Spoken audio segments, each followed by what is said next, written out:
Okay, hii ni style ambayo nadhani tunatumia kwenye kuposti mtandaoni. Kwa kuwa tunaanza na idea. Mfano unaangalia wewe unadili na nini. Mimi kwenye akaunti yangu ukiangalia huku wanaposti masuala ya kinga ya mwili. Kwa hapo utakutana na HIV, masuala ya homa ya ini, masuala ya uzazi, masuala ya tumbo, ndio utakutana na hizo content hapa.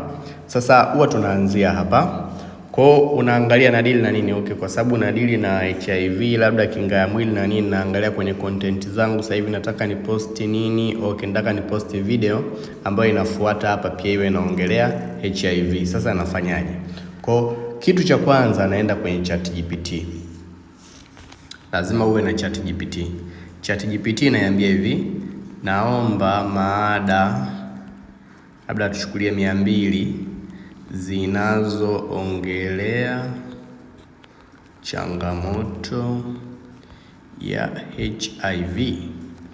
Nikisharuhusu hapo, itaanza kuniletea, itazileta hizo idea 200 ambazo zitanirahisishia mimi kuposti kila siku na posti ambacho nakitaka.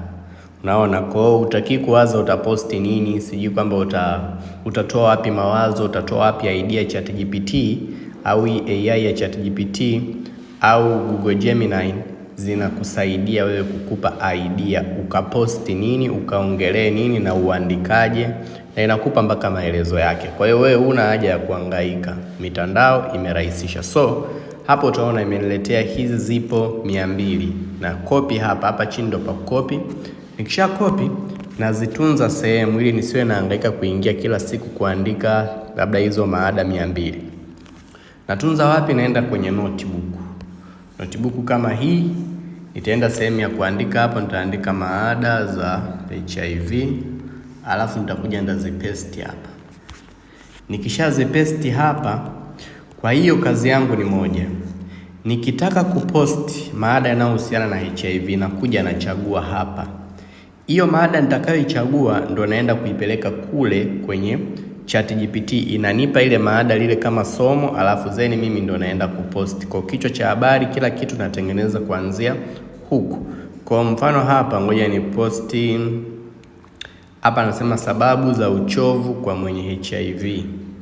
Okay, kuna hii kupungua uzito kwa mwenye HIV, kuna kukosa hamu ya kula.